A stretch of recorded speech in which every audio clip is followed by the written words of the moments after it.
Welcome to Cincinnati Soccer Talk, the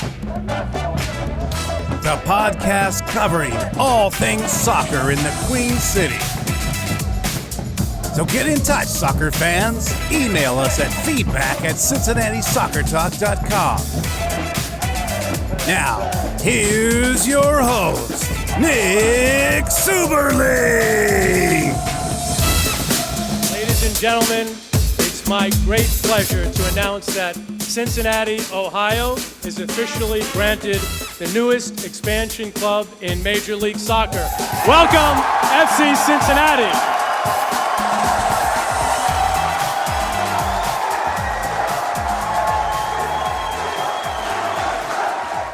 Hey, what's happening, CSTers? Welcome to Cincinnati Soccer Talk. Glad you're with us here on this lovely Monday evening here in the great state of Ohio. Yes, FC Cincinnati finally announced as a Major League Soccer team starting in 2019. We're going to be discussing that tonight with Alex Schieferdecker. That's easy to say. He is one of the staff writers over at 55.1, as I was corrected this evening. We're going to be talking about MLS expansion and what that means for FC Cincinnati to get ready for the 2019 season. Of course, FC Cincinnati over the weekend came from behind to finally get a win in New York. They knock off Red Bulls 2-1, thanks to 2 goals from Emmanuel Ledesma and Danny Koenig. We're going to recap that game and much more here this week on the show. Of course, if you're watching us live on Facebook and YouTube, let us know your thoughts on last week. Let us know what you think about the MLS announcement, the Red Bulls game, and much more. You can get in touch with us at feedback@CincinnatiSoccerTalk.com. You can also follow us on Twitter at Cincy Soccer Talk. Captains. All right, hey, guess what? We don't have an episode captain this week. We finally have caught up. We had this huge long list of captains, and we have finally caught up, and we have run out of episode captains. That means this is your time to get in touch and be a supporter of the show and be an episode captain. Log on to CincinnatiSoccerTalk.com/support so you can become an episode captain and wear the armband for an episode of CST. All right, let's welcome in my cast of characters for this week. First and foremost, we welcome Brian Weigel to the show. Brian, how are you, my friend? Good, pal. Still a Reds and Bengals fan. A lot of tact there with that statement. Sure. Good job, John. But yeah, no, very excited. Had a great week. Had a win. And sitting in first place above our friends in Louisville and Nashville. So how are you? I'm good. I certainly enjoyed Mayor Cranley saying that he is still a Reds and Bengals fan, as he has to, being the mayor of the great city of Cincinnati. When he mentioned that during the press conference, I was kind of just shrugged my shoulders like, sure. But no, that was funny. I put my notepad up to my face and kind of went, boo. It was a good event, and it was good to hang out with each and every one of you last week. Can't believe it was already almost a week ago that event happened. So good to have you back, Brian. Looking forward to getting your thoughts on what was a crazy week for the Orange and Blue. Let's also welcome back to the show Boston Brazel. Boston, how are you? Doing well, Subes. And I kind of like the old name. I'm not gonna say. So for those of you, last week I had to pronounce my name to get into the MLS event, and I said Boston Brazel, which is how my dad says it. And Subes lost his mind. He was standing right next to me, and he goes, "You mean to tell me for over a year on Cincinnati Soccer Talk I've been saying your name wrong?" And it can be said either way. I have family that pronounces it both ways, so you technically were not wrong, but you weren't right either. I'm used to that being married, by the way. Boston's the Nazmi Al-Badawi. Yeah, that I am exactly. I'm Nas of CST. The Nas of 100 names. So it's either Brazel, but it's definitely not Brazel. Yeah. That's just Razzle. We're mad at him. For new people, I just go razzle dazzle brazzle. Oh my god! Please never do that again. For that, you have to stick. cover. You only have to cover, or you have to cover Dutch lines for the next 3 weeks to come back from that. Boston, the razzle, brazzle, dazzle. Yeah, I'll figure something out. That's good. I like that. That might stick, Boston. Good to have you back. And last but not least, we also have the Wolf Howl back. Bill Wolf. Bill, how are you doing, buddy? We will see. We will see. We're fighting some internet gremlins here right before the show. I literally got reconnected as you were playing the intro music. So I might disappear in the middle of the show at some point, and we'll just do our best. But I think I'll stop at that. I don't know how to follow up Razzle Dazzle Brazzle. So let's just move on. Yeah, if it makes you feel any better, Bill, your picture cleared up. So maybe what you did, whatever you did to fix it, is helping. So that's always fun when we have just a minute or two before the show starts, and guys' cameras freeze up. I'm like, oh, here we go. So hashtag here we go. Let's go on. Let's move on to the show, shall we?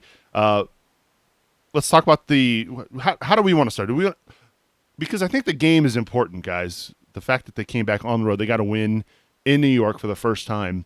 But I kind of want to start with the MLS side of things because it was such a momentous occasion for the city on Tuesday afternoon. Don Garber, as you saw here at the beginning of the show, those of you listening to the audio podcasts, you didn't catch the video.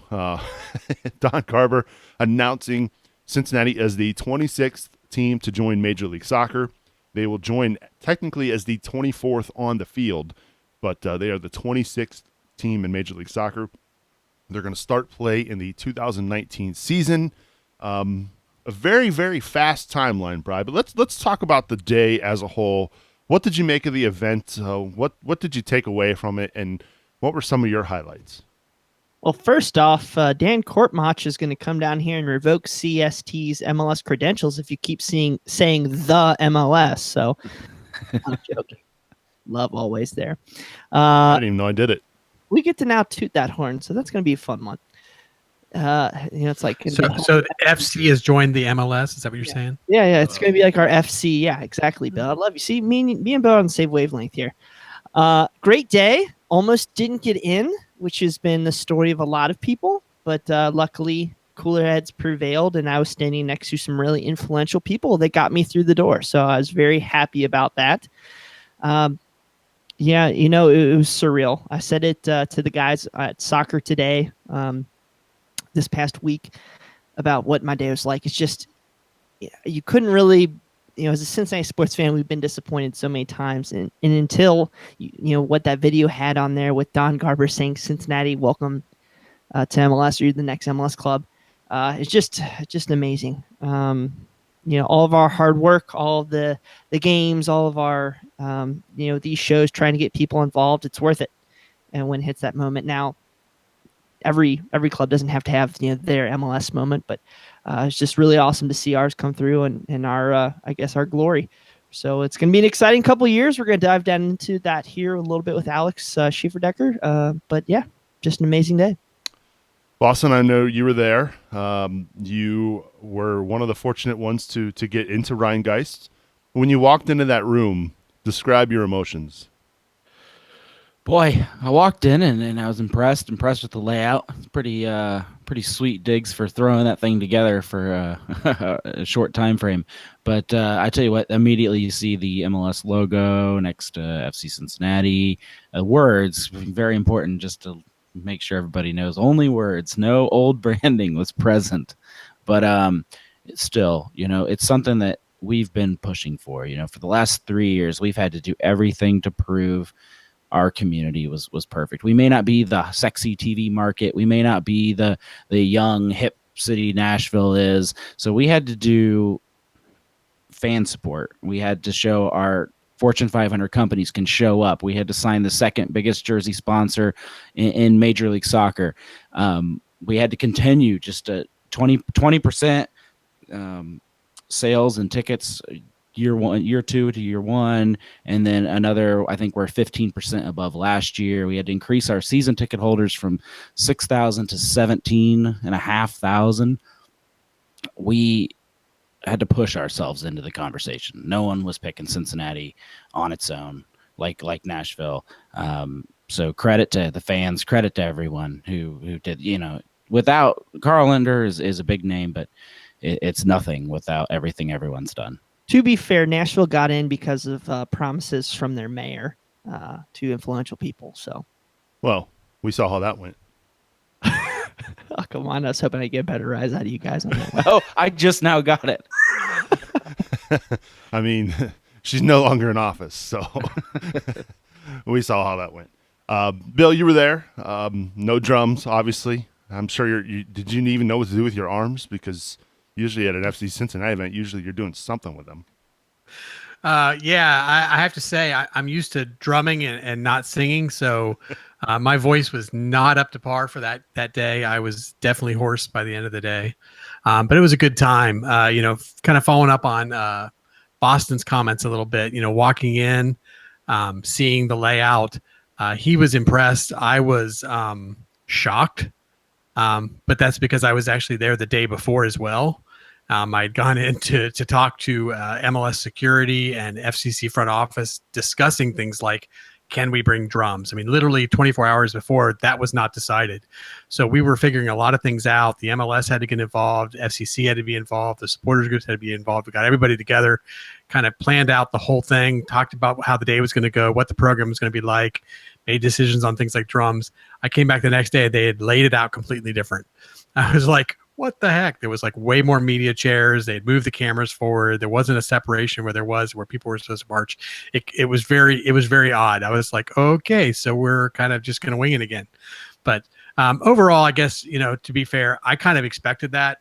I don't know if people thought this was going to go smooth, but I think this was the first time in quite a while, if ever, that the MLS had the MLS. Oh my gosh, I did it. I've done it twice. I'm keeping track because Brian pointed it out to me. So, but anyway, this is the first time MLS had a team to actually bring in, right? As opposed to, I mean, I know Minnesota came in, et cetera, but like to have this huge supporters event versus like Miami or Nashville, where there was literally nobody there. Not to pick on them too much, but they don't exist, or they didn't exist. And, it changes the dynamics. It changes how things are supposed to work. I kind of expected things to be very chaotic and crazy. They pretty much were. And, I hope everybody just went in and had a good time and didn't try to get like expecting this to go perfect or anything. So, well, it didn't go perfect. It was hot and sweaty, and a bunch of our friends got shipped upstairs or even turned away. I know a couple of my old man ultras got turned away, sadly, but there's things that we had to deal with. As you mentioned, a lot of people were upset why they couldn't get in. A lot of that was due to that change, what you saw with the media up front versus maybe on the peripheral. So they had to cut down, I believe, the fire code to allow as many people in. So it's disappointing that all of our friends couldn't get in there. That helped pave the way for this, but I think all at the end of the day, we realized this is still a huge moment. We're all going to be there in the corner for FC Cincinnati going forward, and it's going to be real exciting. Yeah, it was kind of unfortunate because they did make a big point that people that had an actual paper ticket were the ones that were on the stage, on the bleachers during the event, and they told them that they didn't have to come early, which was great, except that they did have to come early because at some point they ran out of space and they started turning them away as well. It was quite a mess. I guess if I understand correctly, Jeff Birding's mother and brother were actually outside and couldn't get in either. So, Well, they wouldn't even let myself, Amy Murray, a couple other reporters into the room. They were keeping us out of the room in the media area, in a holding area. Mrs. Birding, Jeff's wife, was next to me. So, it was definitely an interesting scenario, but one that worked out for a lot of the people there. But, of course, Fountain Square is pretty awesome, too. Yeah, we'll get to that here in just a moment. The one thing I'm going to take away, and Don Garber kind of talked about it during his speech about turning around and looking to the person sitting next to you and remembering that moment. And I kind of had a similar experience leading up to the actual announcement. All the hugs, all of the people just so excited, everybody just saying congratulations to one another. It genuinely felt like I don't even know how to describe it. It was bizarre because although physically I didn't do anything to build this or to do anything with Major League Soccer, it felt like as a supporter, as a member of the fan base, like it was just a sense of we did this. And you even heard Kyle Lindner, he started off his speech with, we did it. So for me, it was getting the hugs from everybody, all the supporters of the show, all the listeners of the show, introducing themselves, saying congratulations. I'll always remember that. I talked about it on social media that day was probably there are 3 days that I consider the best days of my life. One is my marriage. 2 is the day my kids were born, and I'm fairly certain that was number 3 right there. It was such a great day. I couldn't have been more proud to be a Cincinnatian. I sat there in those chairs in the sweltering heat next to Trisha and Rob and Brian, and I had to do whatever I could to fight back tears because I was so excited. I never in my wildest dreams thought that Cincinnati would get a Major League Soccer team. And when the team and Major League Soccer was announced back in '96 and Columbus had a team, I thought there was never going to be a chance. And here we are on this day. It was just a really exciting moment. So for me, that was a huge highlight. Now, let's go over to Fountain Square because it was jam-packed. And we have to give a lot of credit to our own Ben Knapp and Clay, who went there, shot some great footage. And they filled us in as well at just how packed it was. When we finally got there after the event at Rheingeist, there was still probably 1,000 people there on the square, Brian. Yeah, I mean, we had our post-match show with a lot of the supporters, so check that out if you haven't on Facebook and YouTube. And we got there right before the team and Birding and Koch and all those guys, where they announced Coach Koch is, I guess, the official MLS coach going into next year, and we can discuss that in another part of today's show. But yeah, it's just a festival. There's people partying. There are some people hammered, which I love because that's the best part about soccer. But yeah, I mean, just it's an amazing event. I'm glad there's at least another avenue for people to experience the day. Yeah, I kind of wish, being in the room, I was super glad I was in the room, but I kind of wish I would have seen like that atmosphere when they, announced the team from Fountain Square. Yeah. And it's something you never see, even behind the scenes of all the different news organizations.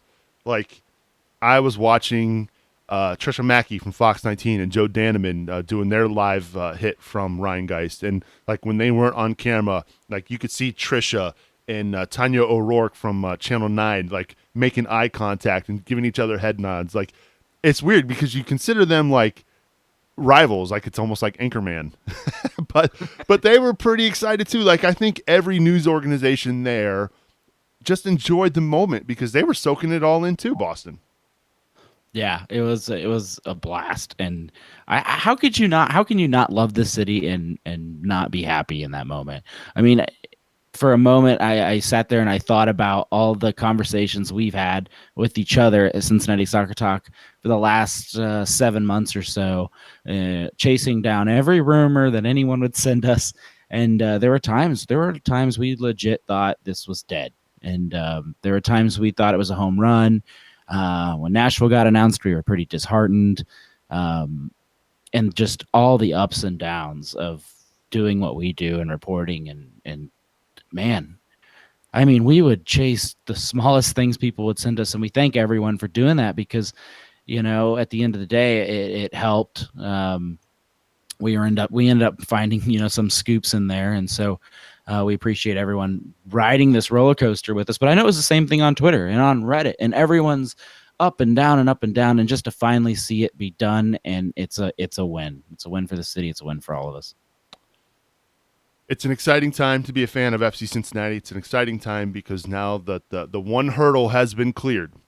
We are officially in Major League Soccer now. And now begins the process of building a team and getting everything in order for the 2019 season. And joining us now on the King's Hammer hotline is Alex Schieferdecker from 55.1, who covers Minnesota United FC and has a very good experience in seeing what they went through on a short notice for them as well to get into Major League Soccer. We welcome Alex on the phone. Alex, welcome to Cincinnati Soccer Talk. How are you? Hi, thanks for having me. Well, thank you for joining us. Obviously, the big news this week, FC Cincinnati getting the bid. They are now slated to start here in the 2019 season. Obviously, we don't have any any current players on our Major League roster. But let's talk about the next steps for FC Cincinnati. Where do they go from here? Well, I think that the first thing that FC Cincinnati should do, and congratulations, by the way, Thank you. is go look up what Minnesota United did in a similar situation and more or less do the opposite. I think that that's a good way of approaching the situation that you find yourselves in, because we sort of set the standard of how not to do things, I think. All right, Alex, Brian here, a huge fan of 55.1. Love the podcast that you're on as well. So if you're listening in, you want to listen to some Minnesota stuff, go check out their podcast over there. Can you give a brief history of your club? You know, we had Bill on last night, talked about the Minnesota Thunder. How, can you give us a quick recap of, where Minnesota started in the lower divisions of American soccer and how they are where they are today? And then, of course, we'll talk about the different transitions with players and all that stuff later. Yeah, sure. Well, Minnesota Thunder were started by Buzz Lagos, the father of one-time U.S. national team player, MLS original, and now RGM, Manny Lagos. They started it as a semi-pro club, I think, in 1990, and then in 1994 and then across the 90s, they sort of transitioned into becoming more of a professional club. Went through a lot of different owners, and in 2009 faced a crisis, basically. The owner, the guy who'd been with the team, turned out to not have as much money as he said he did. He fled the country. Everything was sort of in shambles, and the team was saved, not for the last time. And in this case, it was saved by the nascent NASL, which needed an eighth team to play, and it was saved by the stadium complex in which they were playing, the National Sports Center. They were sort of rebranded / restarted as the NSC Minnesota Stars, and they played that way 2010, 2011, and 2012, after which basically the New York Cosmos were going to be coming into the league the next year. The NASL did not have a need for another team to be supported only by the league. And so the club was basically on the verge of extinction. At the 11th hour, Dr. Bill McGuire, who was the former CEO of United Health Group, the biggest insurer in America, he stepped in, he bought the team, rebranded it Minnesota United, and from then on, it was really the first time that the club had experienced investment. And so for the subsequent 4 seasons, I should say, attendances rose, investment in the squad rose. Inevitably, the team sort of gained the attention of Major League Soccer, and in 2000 and 2016, the team was sort of officially entered into the league and to start play the next year, 2017, along with Atlanta. So, Alex, this is Bill Wolf. I know that a lot of our fans are kind of aware that we kind of built our roster pretty heavily out of NASL players. There's quite a few players we picked up from the NASL. Obviously, you guys transitioned into MLS with the NASL. So, I mean, what was the transition like? I mean, what's the difference in your opinion between like an NASL player versus an MLS player? Give us a sense of what we could expect as far as, our roster and how those guys may or may not transition. Well, what's interesting is that a lot of the players who we brought from NASL to MLS actually turned out to do quite well in MLS. I think surprising a lot of people. Two who didn't were Justin Davis, who now plays for Nashville, and Kevin Venegas, who now plays for Indy. But other players like Brent Coleman, Ibsen, who in fairness played in Europe before coming to America. Christian Ramirez, Miguel Ibarra, I think a lot of people know those names. We had a lot of players who really they came into MLS and they by the end of the first month they were in starting positions, and they weren't doing poorly at that too. So I'm not familiar with most of the players on the Cincinnati roster, but there are certainly some NASL names I recognize, guys like Michael Lahoud and Nazmi Al-Badawi. Lahoud obviously is a former MLS player. We know he can play at that level. I've thought for years that Nazmi Al-Badawi should have gone to MLS. I'm surprised he hasn't by now. I think that guys like Richie Ryan may be a bit too old, but he could have played in MLS a few years ago as well. Another name that I just see is Lance Lang. I think you guys have Lance Lang, yep. and he was on our pre-MLS NASL roster. I think basically getting a tryout for the MLS roster. He ultimately didn't play super well for us, and I guess moved on to North Carolina. I remember, but I think what I would say is that your best players in USL are good enough for MLS, and I think it would be a red flag and a mistake for your front office to discount the players you have on the roster now. It's not just for depth, really, but I think that you'll find that some of them will make the jump and become contributors at the next level. Now, I've said on the show a couple times, I think it's probably somewhere in between the 4 to 7 player range that might transition over. Seeing the change from NASL, high caliber league, that was Division II at the time. Is that realistic? Do you think that's a healthy thing? Or, if you're a fan and you've kind of seen this transition, do you think, maybe 10, 11, 12 might be a healthier situation? I would say in between the two ranges you gave me. I think 7 to 10. I think given our experience, I would say bring 7 to 10, if that's who you have. I would trust, from the perspective of our front office, I think that there are guys who were on our team who we did not trust enough. And we should have, because it turned out they were better than a lot of the foreign, or they would have at the very least been reliable in a way that some of the foreign players we got weren't. Names that may or may not be familiar to you: Jack Blake,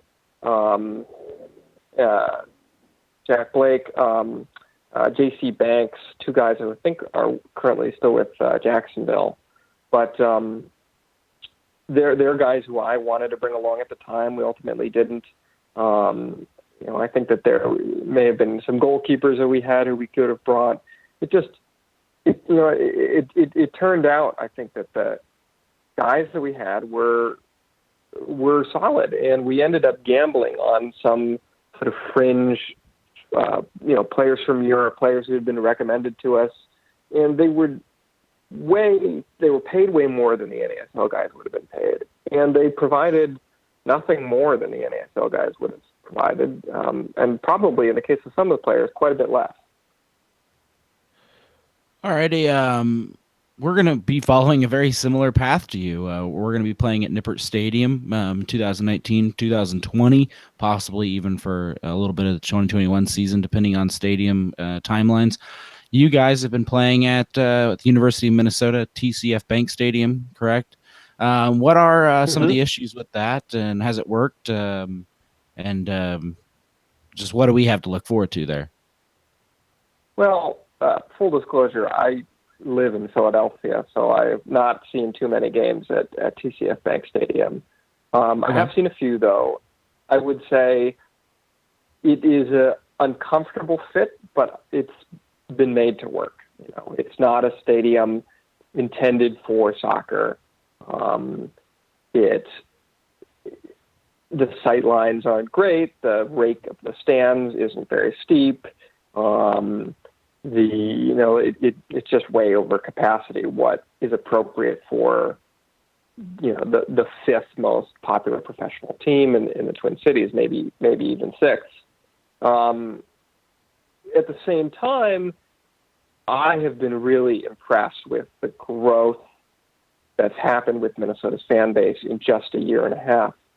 I think that fans have really sort of leaned in to the experience, and the atmosphere at TCF at times that I've been has been fantastic.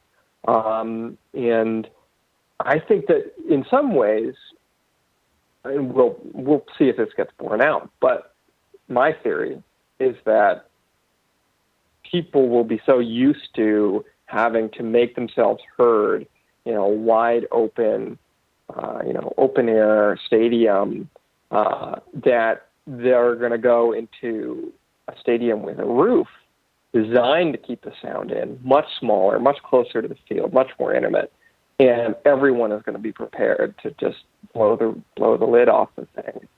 That's my hope. My hope is that the sort of training in adverse conditions at TCF at the University of Minnesota will lead to an even better atmosphere when Minnesota move into into the Allianz Field, which is the new stadium that they're building. Yeah, that's going to be an amazing stadium. The one thing we've noticed with Minnesota, and this is, we're trying to prepare our listeners, with your experience, is that you guys haven't had a designated player, and a lot of talk's been due to playing in that neutral site, I guess, or not, I don't know, not necessarily your home.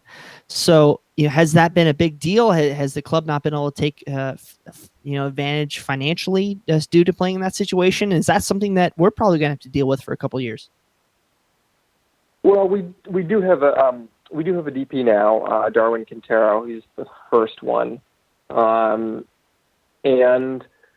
I think it sort of depends. I think that turf is really a limiting factor, and you really can never rule that out. The best players in the world prefer to play on grass. Yeah. But, and my understanding, I correct me if I'm wrong, but your current stadium, Nippert, is also turf. Yep, and you're right. Probably not the kind of Portland Timbers intended for soccer turf. I think that'll be a limitation, and I think that your fans will have to be patient with that. It may mean that there are some players who just don't want to come to Cincinnati, just as some players probably turn down Minnesota. That's the way it is. I still think you will find players who will come, and I think that it comes down to the perspective of your ownership group. If they're committed to sign someone at DP money, they will find someone. I mean, I just think that to some extent, and it's been sort of a joke in Minnesota, a quote-unquote soft launch. The team has been accused of sort of taking it easy the first 2 years and very deliberately building towards a third year and sort of pretending not to, because they can't say that they're sacking in 2 years, but that's been the accusation. That's sort of true, and it is sort of not true. But I do think that with Minnesota, when we join our stadium, our new stadium, I think that there'll be a ramp up of investment this off season.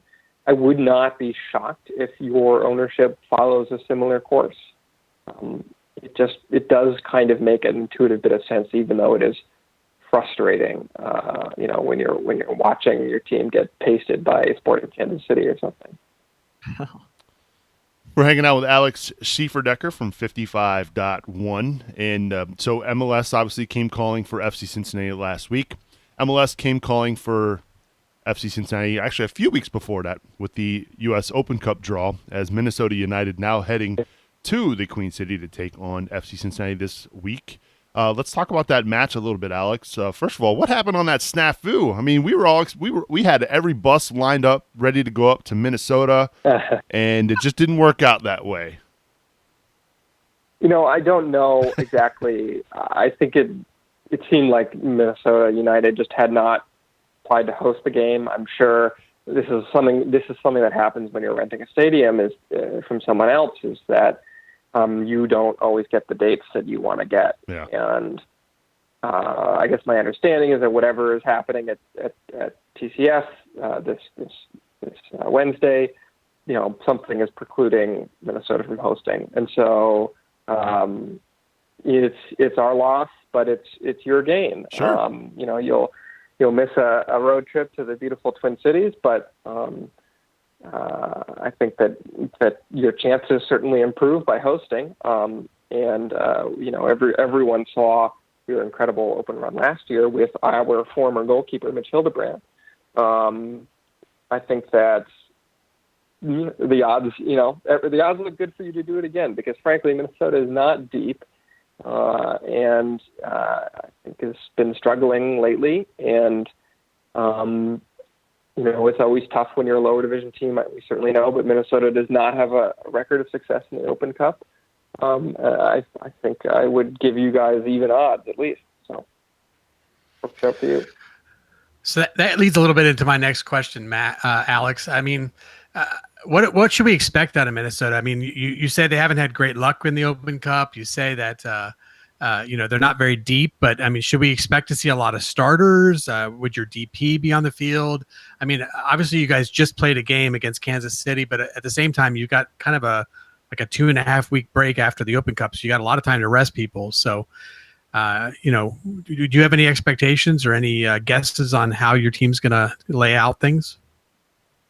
I think you'll see a hybrid. I certainly think that the team will have some motivation to sort of excise the memory of that game in Kansas City. I think that you'll see a healthy portion of starters, probably specifically in defense, which does not necessarily mean that they're going to be very good, because defense has been legendarily a problem.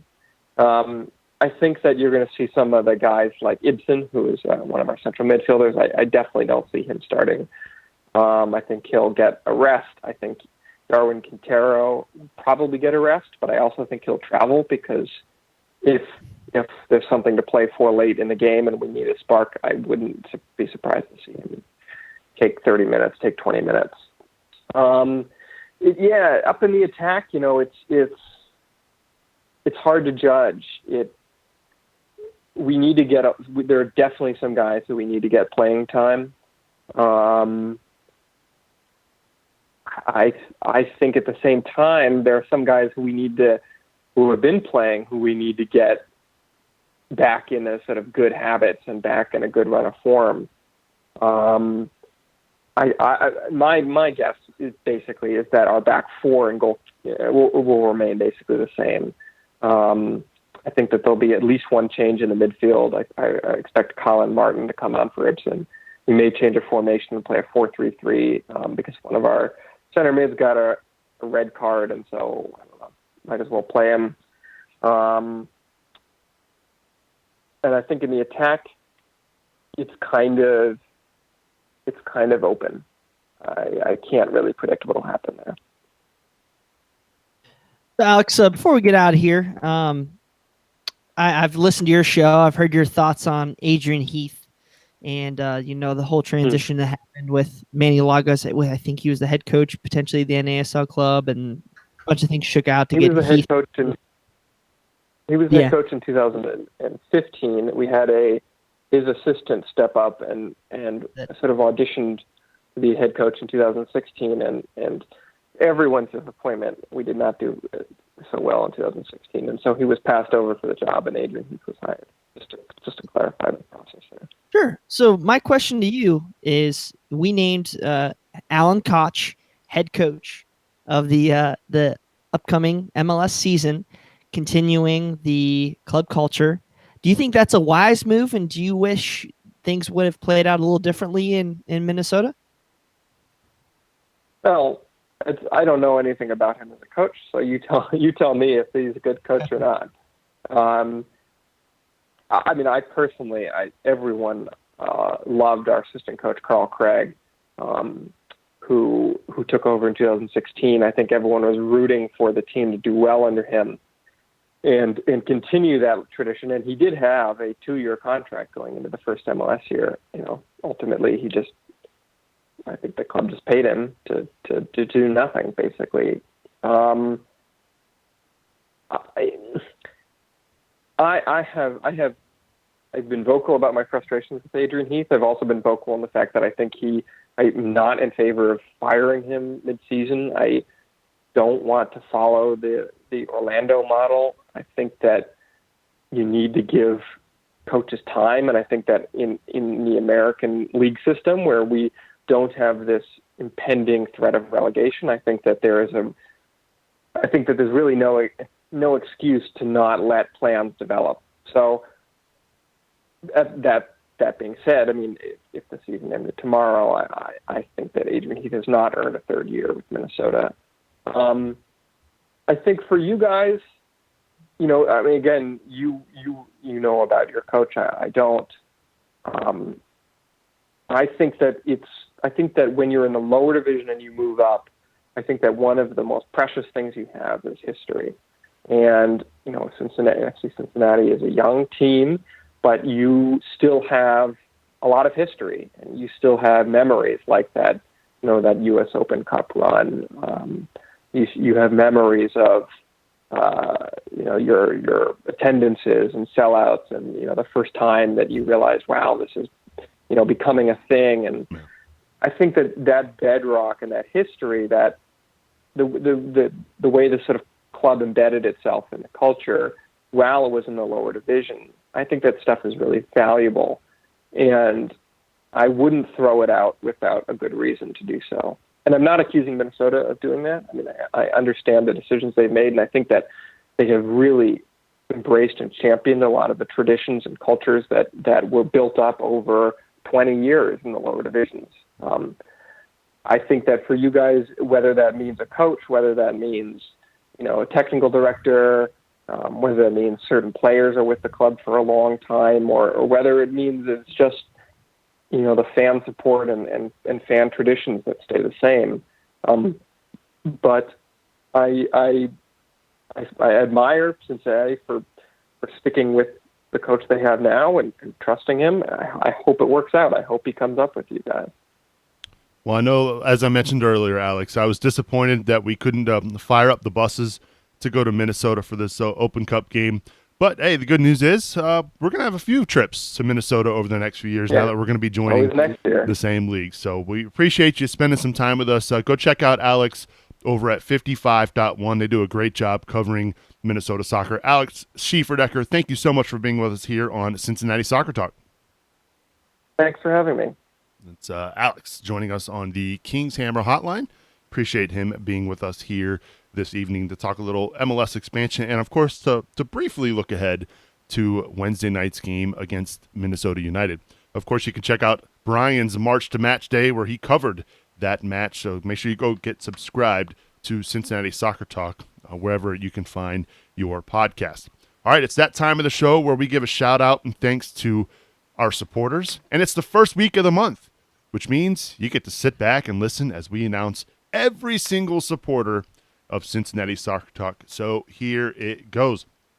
Big shout out and thanks to Tim Bronsel from King's Hammer. Thank you, Tim. Matt Adamchick, Mama Subes, Brian Malone, Jamie Smed, Mike Hudson, Jonas Tom, Jack Emery, Mike Bowman, Kathleen Francis, Jesse King, Teresa Everidge, Jesse Gill, Arthur Oliva, Brian Griffin, Reese Johnson, Josh Leese, Harry Austin, Josh Staley, Beverly Sparger, Matt Immold, Paul Hetker, Mattis Brumbach, Courtney Rice, Joseph Collier, Christina Sharma, Nate Hale, Adam Alexander, Mike Berryman, Dan Village, Jeff Egan, Matthew Ryan, Joseph Wells, Stephen Buckeridge, Alec Mackey, Angela Cardwell, John Davidson, Patrick Lonnie, Dave Tangler, Alex Yersky, Alex Pennington, Chris DeMeo, Claire Hughes, Carl Feit, Scott Griffith, Derek Smed, Greg Harrell, Jack Doyle, Walker Tice, the Cincy superfan Tom Grabo, Christina Harris, I got it right this week, Christopher Howard, Sarah Spriggs, Michael Winland, Scott Party, Richard Rolson, Jamie Smed, Brandon Jones, Chima John, Gary Randolph, AJ Stork, got it right this week, AJ, Jamie Lay, Kevin Johnston, Doug Ross, and Andy Rosen. Thank you so much for supporting us here at Cincinnati Soccer Talk. If you want to help the show out, log on to cincinnati-soccertalk.com/support. All right, I know it's his bedtime, Bry. He's waited very patiently over on the other end. Let's talk to little Bry, shall we? Say hi, Nick. Hi, Nick. What's up, Say hi, little guys. Bry? What do you want to say? What's it? Cincinnati. Daddy, here we go. Here we go. Cincinnati, here we go. Here we go. Yay! Nice. High five, buddy. I gotta go to bed now. I got bread now. Night, night.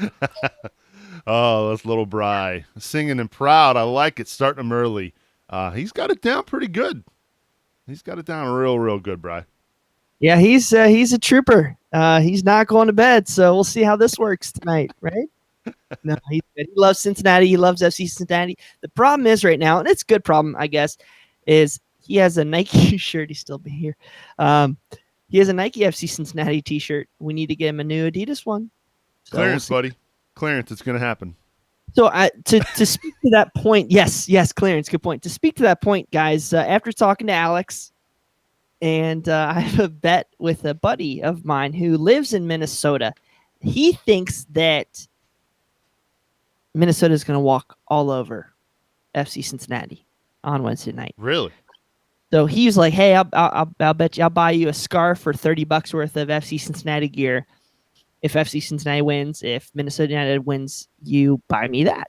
Same thing, but Minnesota United gear." So is that a fair bet, guys? I think leave it up to our listeners maybe to answer this one. I think you're going to win. Oh yeah? Yeah. I mean, I hope so. I hope so. I don't think Minnesota. First of all, well, I guess once he brought up the point that they're on a significant break after this game with the World Cup break, maybe they're going to bring a much more a better roster. Yeah. But I also think that this team, for whatever reason, when it comes to the Open Cup, they just let it fly, and they're doing really well again here in 2018 in the Open Cup. So I like our chances. I really do. You know, my biggest worry is that our international spots are going to get eaten up, and but we'll see. Koenig sat the bench till later on in the game, so you never know. Maybe a Ledesma Koenig pairing up top, so could set us up for some success. So it took us 50 minutes, but we finally get to talk about the match that occurred on Saturday. FC Cincinnati goes down. For whatever reason, guys, I don't know what is going on. They give up these silly goals early in the match, and then they find themselves having to battle back. They go down 1-0 after 7 minutes, a cheap giveaway in the back, and then, really, they should have been down 2-0. They should have been in the hole even bigger after the penalty, which I still haven't seen a conclusive replay showing that it was a handball in the box. Maybe it was, but I have not seen it. All I saw was the ESPN Plus feed, which showed a very quick replay.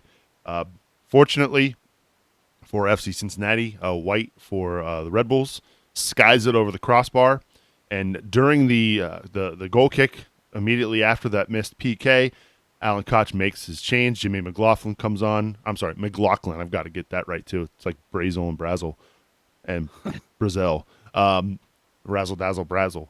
I got it right that time. But no, so they make the change, and all of a sudden it just clicks. And within moments, FC Cincinnati ties it on a fantastic goal by Emmanuel Ledesma from a very, very, very tight angle. Makes it 1-1. And then in the 78th minute, King Koenig pounces on a box, a little poacher's goal inside the 18, and FC Cincinnati walks out of Red Bull Arena, the last game that the Red Bulls 2 will play at Red Bull Arena this year, victorious. And hopefully it's just the first of many wins at Red Bull Arena for this club. But I mean, talk about a wide range of emotions. We went from giving up a crap goal early to being potentially down 2-0 after the penalty call, Bill, and then they walk out of there with a win. Yeah, I mean, I almost kind of wonder sometimes if part of it isn't a strategy that we're playing. I mean, Tommy made a point on the air when he was doing his announcing that, their oldest player was 23 and our youngest player was 24. So, every single player on their team was younger than ours. They definitely had the youth and the stamina over our guys. They like a high press, which we knew. So, was it a strategy to sit back and let them press us for a while? I mean, we barely made it out of our half in the first 30 minutes of the game. I mean, it was basically just sit back and defend. And I don't know if that was intentional or not, but it sure would make me feel better if it was intentional. Because otherwise, our guys just couldn't seem to get, off the back of their feet. But beyond that, it's like, are we really capable of absorbing like that? It just seems like we make these errors in the back, and it's like we're almost asking to go down a goal by doing that. And wow, it's rough to watch. It's really scary as a fan. So I don't know. We got this comment on YouTube, Bri. I'm gonna throw it to you. This is from Darcy. Yeah, he says, why all the back passes to goalie? MLS games over the weekend don't see so much like our backs do. Seems several goals this year by our opponents are definitely the result of weak back passes, succumb to high press other teams throw at us. Well, this kind of goes to a personnel situation where I want us to look at.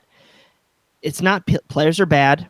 It's just going to be a different level. The players that Major League Soccer are going to have and offer are going to be a little bit more athletic. Yeah, these Red Bull 2 guys might be a little bit more raw in terms of their soccer profile, but I think you're going to see a big change in the type of player that we're going to need to bring in for Major League Soccer. You're going to need to have guys that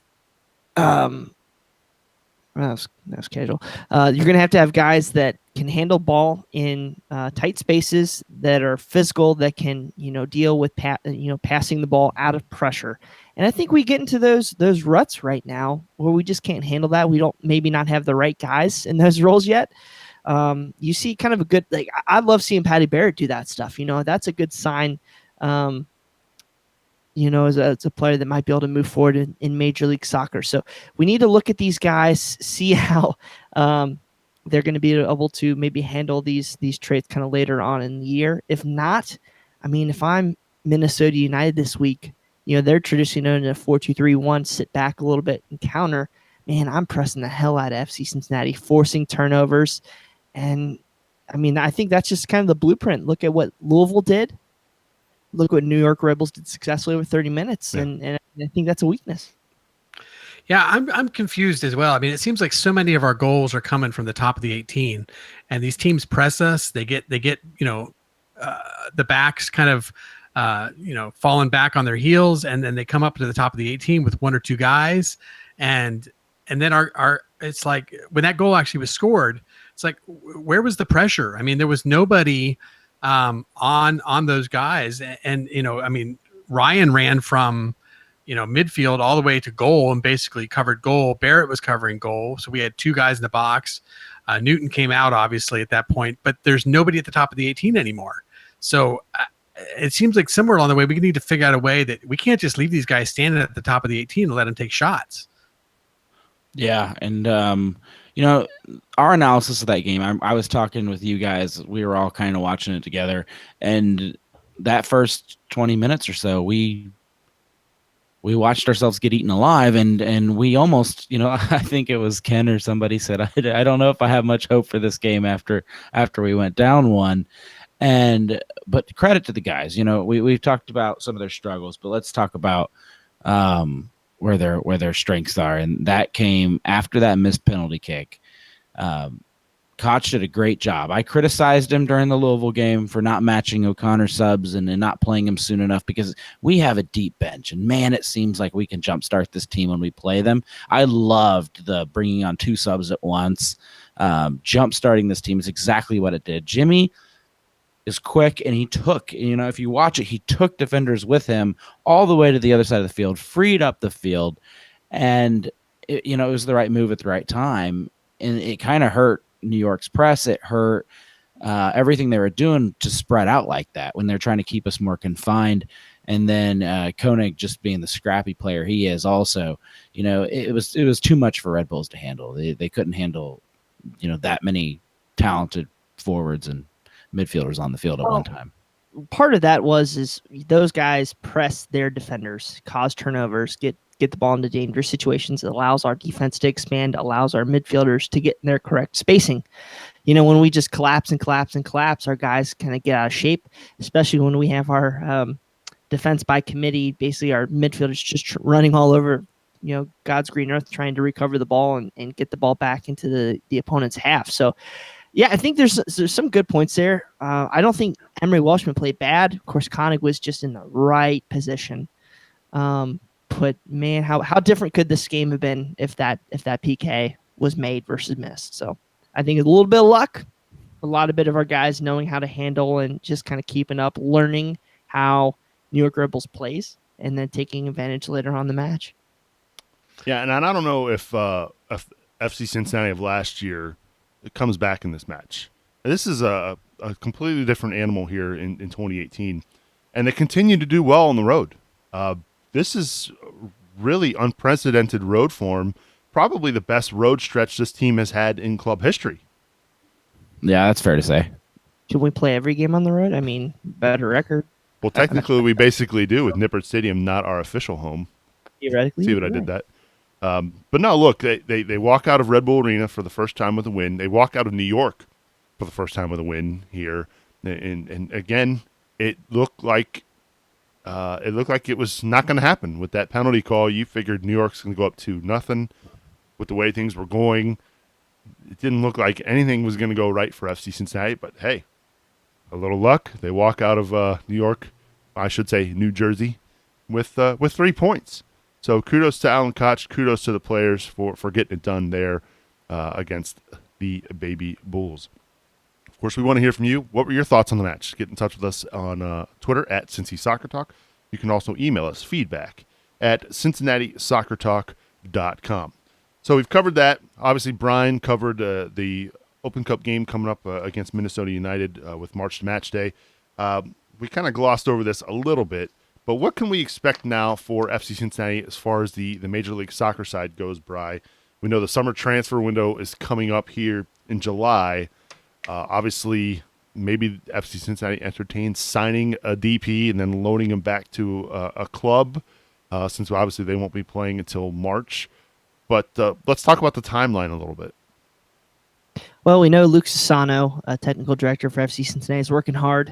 He's going to have 24 spots roughly to fill, and then a couple draft picks to maybe fill out the last, I think, 6 or 8 spots on the roster to get a full squad for 2019. My kind of thought on this whole process is, let's not necessarily fall in love with a bunch of current FC Cincinnati players. Let's be open to how they're playing and where they struggle. Somebody who I kind of saw in that, and I don't want to yell at anybody, but I don't think it's unfair to criticize Blake Smith. His name's been tossed around. He's a former Major League Soccer player. He came with Miami FC. He looks great bombing up the field, but he's been suspect defensively. He was a big reason why that goal was scored on Saturday. And those are just things that as fans we're going to need to see. And of course, I'm sure all those guys in the front office at FC Cincinnati are going to evaluate. So just kind of keep an open eye, not necessarily fall in love as a fan with some of these guys. Just be open and honest. But the point that Alex said in his show, or in our show earlier, that I was actually going to touch on a little bit. And I used to run a Major League Soccer podcast, and I messaged a couple friends that I met over time that covered Major League Soccer and got a couple thoughts from them. And what he said was recruitment. What players are going to really want to come to FC Cincinnati? What players want to come play on that turf is kind of what Alex said. So that's going to be something that's very interesting to see with some of these European players with the transfer window opening up here in July. Of course, that's open in Europe already, so I'm not sure what the roster rules and all that stuff about coming in to play in USL this year. But I think that's going to be something key on. I think we're going to be limited a little bit with the type of player we can bring in. I think Bill mentioned that a week or two ago, is just don't expect us to go out and get, a Michael Bradley, a Jeff Cameron, a Josie Altidore level guy. Well, there aren't many of those guys out there, but how many of them are going to want to come in and play on that turf for for a couple years. So just be open and honest that, we might not be able to go out and get the best players. Coach Cox is going to go out and find some guys I think are going to be bruisers, guys that know how to play in Major League Soccer. Luke Sassano said that on what's that Major League Extra Soccer? Time Radio. Thank you very much, Extra Time Radio. I think you're just going to have to go out and get guys that know how to play a physical game. You're not going to get a ton of time on the ball. That's why I think Patty Barrett was pretty well, and I think he's going to be a guy that's going to be sneaky good. Forrest Lasso. We just unveiled since it's official now, our new Major League Soccer section over at CST. So go check it out, CincinnatiSoccerTalk.com. Our own Rob Pierce with the story today about the bullish birding. So go check that out over at CincinnatiSoccerTalk.com. All right. Some miscellaneous notes to get to over the next few weeks. We mentioned that obviously the loss over the previous weekend in Louisville. These are the upcoming matches for FC Cincinnati. These are all extremely winnable games. They're on the road this week at North Carolina FC. Then they play host to Bethlehem, Richmond, potentially another U.S. Open Cup match there, which obviously doesn't affect their USL standing. But then they go to Toronto on June 27th, and then they got Ottawa on June 30th. So the month of June looks like there is the potential for FC Cincinnati to get maximum points. Now, I know the games are not played on paper, but this is a good stretch for FC Cincinnati and a chance to really distance themselves from the rest of the Eastern Conference, Boston. Yeah, and once this easy stretch is over, the hard stretch begins, when we start playing Nashville and then immediately go to Tampa Bay. And so you're right, this is the time to pick up points, and we need to do it. If we lose at home versus Richmond, it's going to really set us back when we're playing tougher games where we'll be happy to take a draw. So I'm going to put it to you, Bill, because this was the big time question a year ago. The form for the orange and blue a year ago in the USL was not good, but we had this amazing Open Cup run. What do you want to see prioritized this year for FC Cincinnati? I know we obviously want to have a deep Open Cup run, but would you prefer that the focus shift more towards the USL side of things, considering we know that this is our last year in the league? Yeah, I think for me, I'd like to go out of the USL with a cup. Even if that doesn't happen, I'd certainly like for us to get a significant deep cup run in the USL, as opposed to the one playoff game and we're done. So it'd be great to get a few home games and win some USL playoff games. The Open Cup was phenomenal. I honestly think it created a dialogue that ultimately led to us entering the MLS. It's phenomenal. It was great, but I don't want to say we can't reproduce it, but the odds of us reproducing it are so slim. I mean, we had a lot of luck on our side last year. We had so many home games. If you took those odds at Vegas, you'd be, doing pretty well for yourself. But in the end, we got it done and it was exciting, but do we do that again? I mean, three MLS games, and I guess Miami was in the middle of that just by a fluke because they made it so far too. So to get that far, we have like 3 more MLS teams to beat after Minnesota. I don't want to put the guys down and say we can't do it, but people aren't going to be as forgiving this time around. I think they're going to be assuming that we're tough, and they're going to come at us a little harder than maybe last year when they thought, oh, it's just a USL team. So basically what Bill is trying to say is we're not going to catch anybody off guard. Major League Soccer teams are prepared. They know this is a good side, and so you're not going to catch, I'm not saying the Crew were asleep. I'm not saying that the Fire were asleep last year, but you're not going to catch anybody off guard. So it's interesting. I'm not going to be broken up if the Open Cup run ends this week. Brian will be, obviously, because he'll be paying up. But I still think they have a good shot against Minnesota. So we shall see. All right, gentlemen. It's about time we wrap things up. As we begin to wrap up, I want to. I've mentioned it here before that we appreciate all the iTunes reviews. So thank you very much to everybody who's gone out and rated and reviewed the show on iTunes.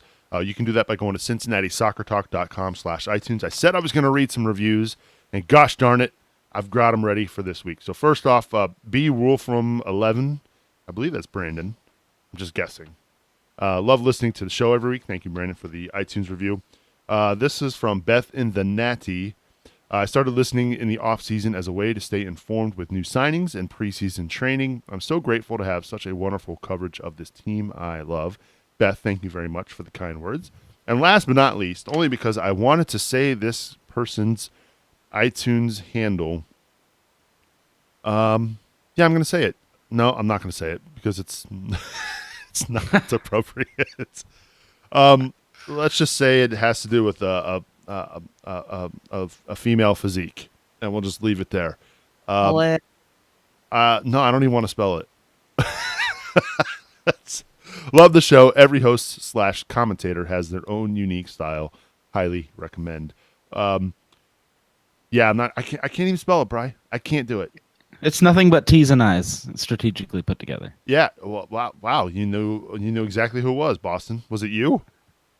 No. Oh, but you saw it. I could see it on the notes. Oh my gosh. It's been one of those nights. As we begin to wrap up, thank you to everybody who has gone out and supported the show. CincinnatiSoccerTalk.com/support is where you can do that. All right, final thoughts. We'll start with you, Boston. How are the Dutch Lions doing? Give us the CDLFC update. Not very good. I think I'll be putting out something on our website here soon, trying to wrap up where the Sirens are and the Dutch Lions are and FC Cincinnati, obviously. We kind of know where they're at, but just kind of recapping where they're at this point in the season. But no, things are not going well for the Dutch Lions. They've got 1 point 2 points now in 4 games. But they're sitting towards the bottom of the bracket, which is unfortunate. But I tell you what, the fans are really coming out this year. We've got a lot of FC Cincinnati fans that show up and support the team despite win, lose, or draw, and it's kind of awesome. Last year it was kind of dead around the stadium, and I love seeing that Cincinnati can support lower division soccer as well as an MLS club now. But this weekend, bunch of us fans are going to Columbus. I officially got the okay, so I will be joining all of you FC Cincinnati fans that are headed to Columbus. At 5:00, we're going to watch the game, Crew versus New York Red Bulls. We're going to show up, and we got our own designated section to show our support for the Crew staying in Columbus. Obviously, this greatly benefits Cincinnati, FC Cincinnati. We would keep a rival an hour and a half down the road, so much closer than any other potential rivalry games we would have. And it's something that I think it's now time to fight for. They can't revoke our status, right, guys, in MLS. So we've got a little bit more negotiating power, and we can kind of swing and push for that. So I encourage anyone that's free on Saturday, join us. People are looking for carpools, looking for rides. Hop on Reddit or Twitter, and we can try to connect. But let's show up and support afterwards. We're going to watch the FC Cincinnati game. Good stuff, Boston. That's why I'm wearing my Hell is Real shirt tonight, courtesy of OhioMemories.com. All right. So Gary Randolph, is he the one organizing this, I guess, guys? Follow him on Twitter at GSRandolph. $19 and $29 for tickets. And as Boston said, there is going to be an FC Cincinnati watch party at Endeavor Brewing Company. So go check it out. Go save the Crew. # keep hell real. All right. Final thoughts from Bill Wolf. I guess I'll do our advertisement for the Foot Golf Classic. I guess this is our 3rd annual. Kind of fun to actually be able to say that now.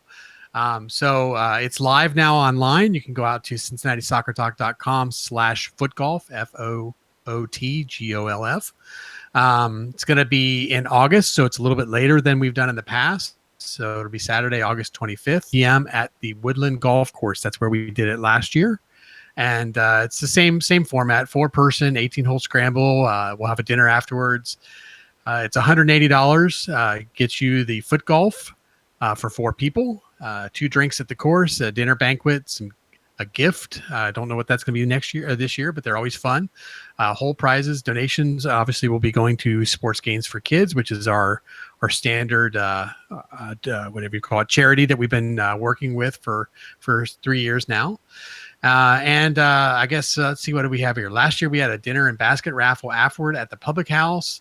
But this year, are we doing something different? Why does it say last year we had that in the notes? Yep. I don't know. I think we're still working out the details as far as where we're going to be after the foot golf. Yeah, I thought we had 50 West. I thought I heard Brad say we were going to be doing 50 Nope. West. No, West, no. Okay. Say that again, Bri. West Side Brewing Company, I think. West Side. Is that it? West Side. Okay. My bad.